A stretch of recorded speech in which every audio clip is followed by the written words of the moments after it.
Hey guys, welcome back to the Capital Mindset Show. So everyone's been talking about this GEO stock, and we're going to, I guess, talk about it here today. So I'm going to present my thoughts on GEO stock, and then I'm going to present an alternative, or a potential alternative if you're interested, that I actually think might be a little bit better in a risk-adjusted basis. All right, so let's talk about this company. So if I went on YouTube right now and I typed in GEO stock, I watched the first top two videos that I saw, but just to give myself some backstory as to what other people were saying, so I watched the first two, and I'll say that so there is something said in this one, Mr. Fired Up Wealth. I think he's a decently large channel. So if you guys did not know, GEO had to restructure itself as a C corporation. GEO used to be a REIT. So if you actually hear anyone say that out there that, you know, it's a REIT, it's no longer a REIT. They actually did a restructuring. And the reason why, if I actually show you guys the story, is a story right here. So major banks, including Wells Fargo, SunTrust, Bank of America, and blah, blah, blah, blah,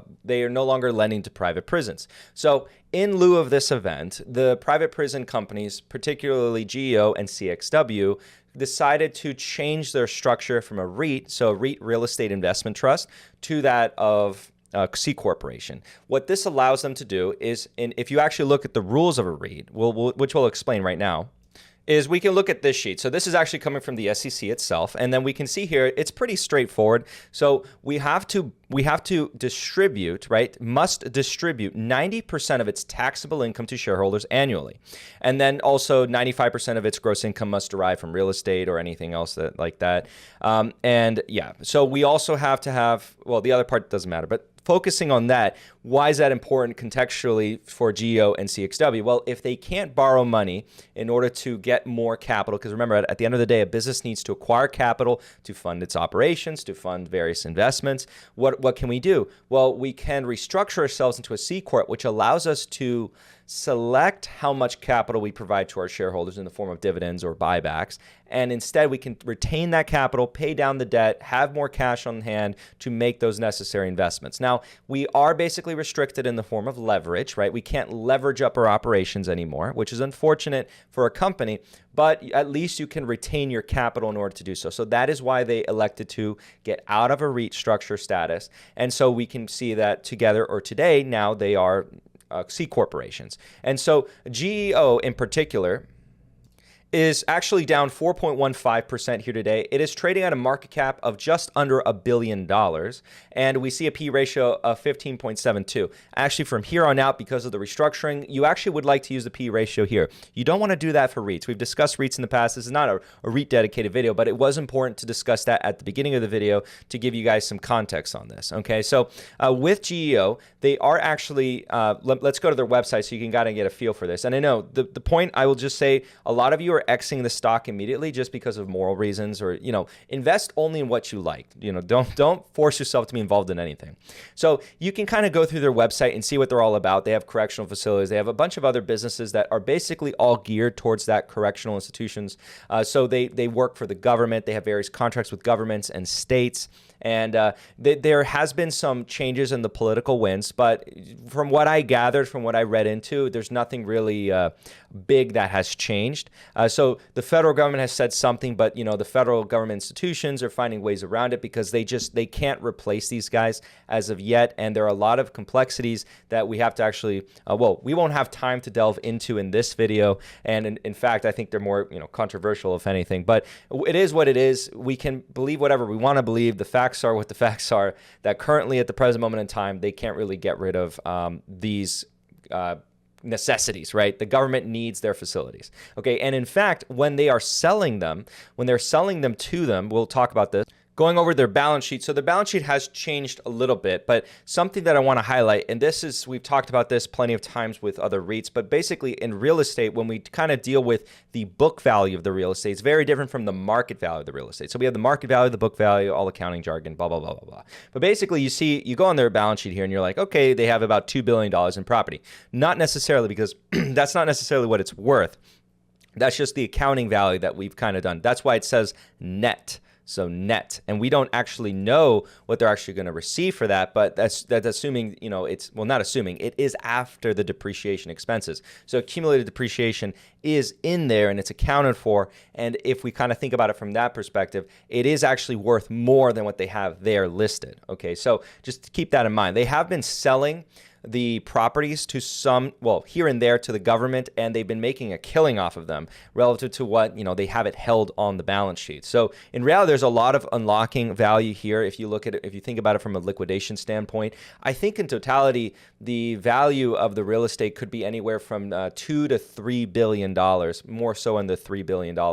And so that's still, I think some people are going to be saying that's a bit conservative, but yeah, and that's, well, that's, I think, without including the liabilities tied to those properties. But all in all, they don't really have to do that. But just know that if the government wants to basically, kick them out, end the contract, they still need the facility. And the way that government moves, it's not practical for them to build their own facility. They can't have that limbo unless, because also in the United States, prisoners have the certain rights where you can't just close down a facility and then shove them all into a very crammed space while they're still building a new prison. You got to still house them because it's under certain requirements that prisoners need a certain level of space. Okay, so they can't just close down the private prison and then take all those prisoners and shove them into a public one while they're waiting for another public one to be constructed. So what they end up doing is typically buying out the private one and canceling the contract. And of course, the private prison will do so. And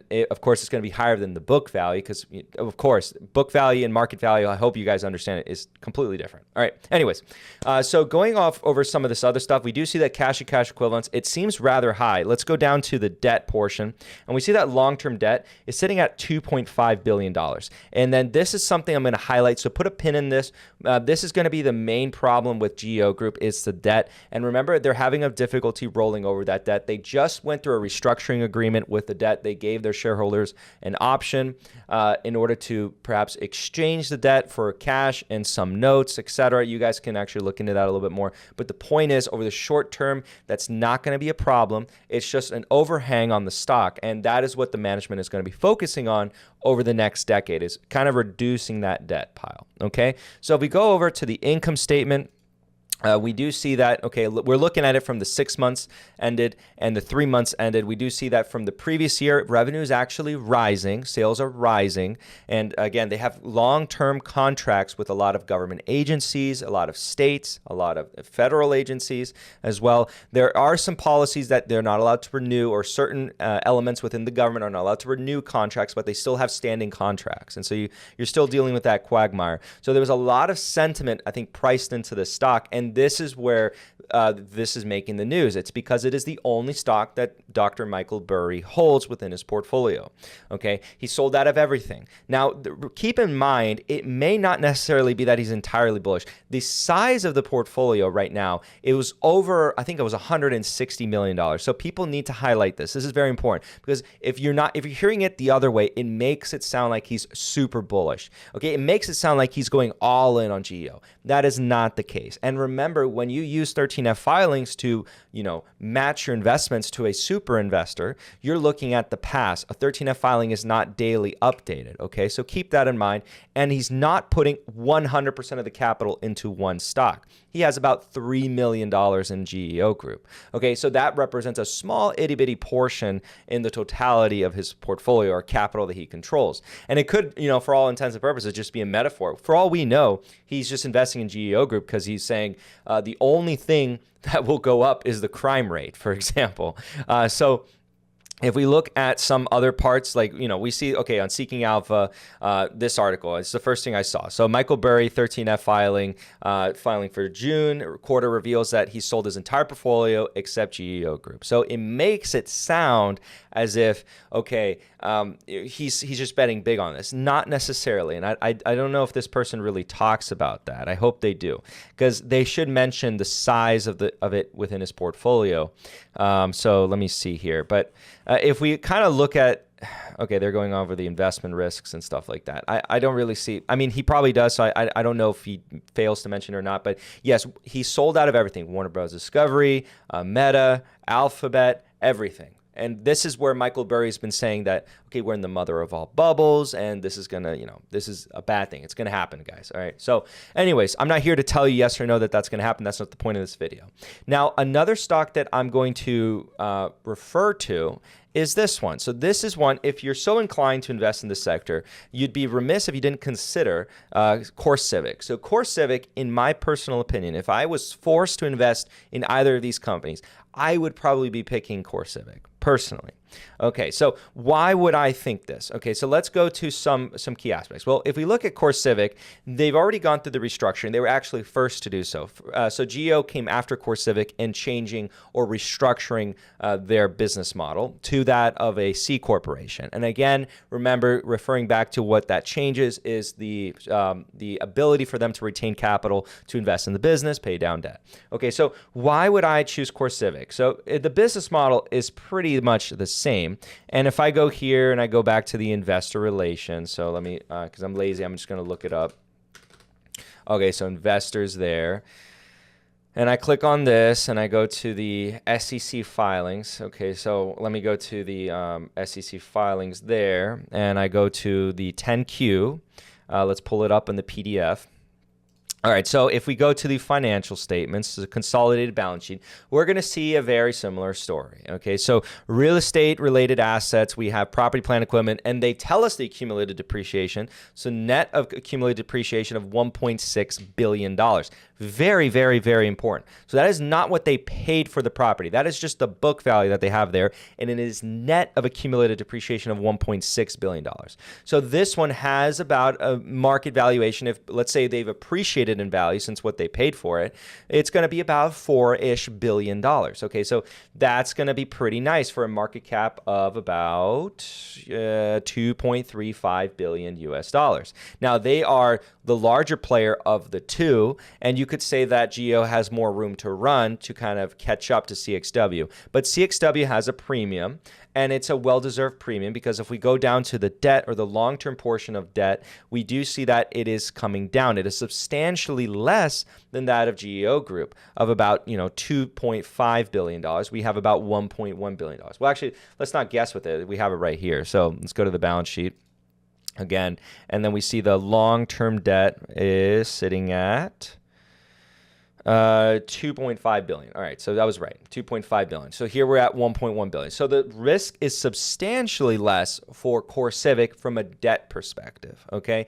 And then you still have that story that, of course, the asset value is probably going to be higher. Now, keep in mind, you have to care about the net realizable value relative to, for example, what you sell it for and the liabilities tied to it, such as the debt. So you have all this debt and then you have all these assets that have a value. Remember, we got to net those out because if we just sell those, we still have the debt piled up. So you're looking at it from a liquidation perspective. Core Civic is still going to be that sturdier rock because they've been paying down that debt like crazy. If I showed you, for example, a longer term picture, which we might as well actually show that, it actually shows us a story of, okay, well, they're actually coming down in debt quite drastically, which is good for them.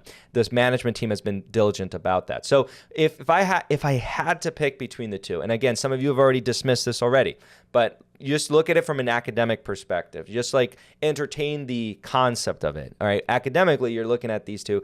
I would say that I like Core Civic more than GEO, but GEO has more upside if we had to say between the two. But GEO comes with more risk. And so the market is pricing it cheaper for good reason. Okay, for good reason it is cheaper. Okay, so just focusing on Core Civic, what are some things that are, potentially interesting about the company? Well, let's go to the evaluation model. And this is off of that one, Clorox. Let's go to Core Civic, and then we'll see. Actually, I don't think they're going to come back with any ratings per se. If I had to guess, there's not going to be any ratings coming in, but maybe there are. So we do see, okay, no, there are some ratings. So I have to eat my own words there. So we do have a buy rating from analysts with a price target of $12.46, implying a 24.79% upside.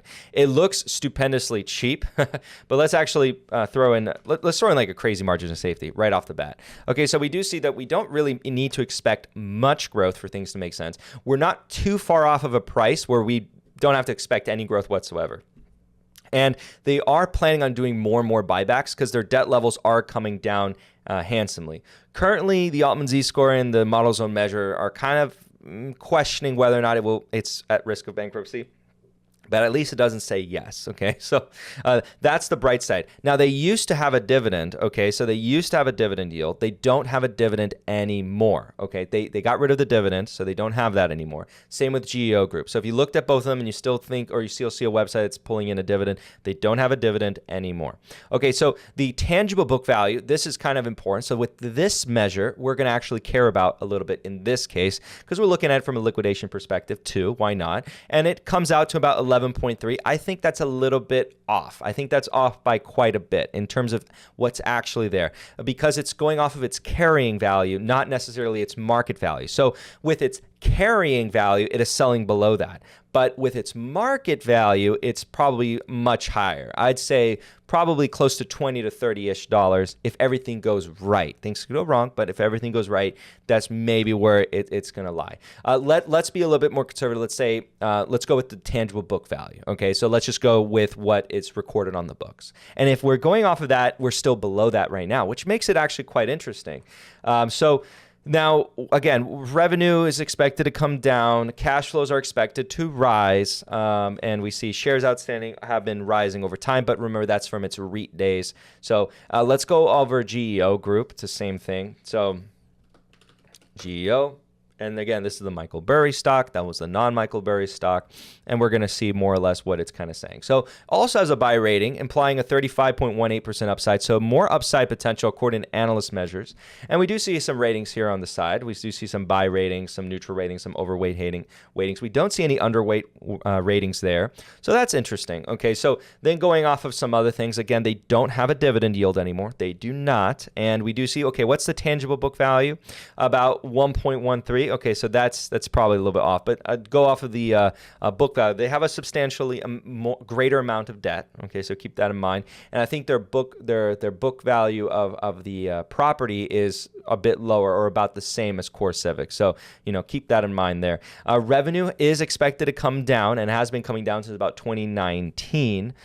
So the estimates are still kind of negative there. Cash flows are expected to rise, though, so a little bit greater efficiencies. And the company has been talking about, so glimpses of it. Oh, by the way, revenues have also been coming down in particular because of how they've been reducing their footprint in some areas, selling off some key assets. So they have been selling properties off to the government and at very favorable rates. So that's where I'm kind of coming off with those numbers. If you might think those numbers are pretty high as to what the total value of the portfolio might end up being, that's where I'm kind of getting it off of. Okay, so shares outstanding have also been rising again. That's from the REIT days. So all in all, controversial industry, yes, and I think they were completely dumped by some of the asset managers like BlackRock. And I think I think Vanguard too, but I know for sure BlackRock and State Street I think dumped these companies. But all in all, or maybe they haven't. I might be confusing that with the coal industry. But anyways, very controversial. You're not going to find it in ESG fund anytime soon. It's definitely an IC investment, as some people call it, according to the textbooks. So the IC investment, we might call it. But yeah, definitely controversial stocks to say the least. And as far as what's interesting about them is, of course, the liquidation play maybe, the fact that they're so hated, and perhaps that they're going to weather the storm politically. So all in all, I'd love to know your comments or your thoughts down below in the comments section. Is this something that you find at the very least interesting? I know that, again, I understand the moral questions and why some of you might be saying, "Oh, I'll never invest in that." Put that to the side because I can get behind that. Okay, so I can understand you there. Just think of it just on an academic perspective, just interesting or out of curiosity as an investor. What do you guys think about this? I think it's interesting. Okay, I think for me personally, if I was forced to invest in one, I'd probably say Core Civic, just because I prefer the risk reward there versus GEO. But GEO, I think I would admit, or I'll concede that it has the better upside there. And I didn't really change or play around with these growth rates, but with GEO, we could be a lot more conservative. I think we can even assume some decay here. Let me see how much we can kind of assume. So yeah, negative 3%, we're still in there with a really good margin of safety. But yeah, with that being said, guys, thank you guys so much for watching, and I will see you guys on the next video. Bye.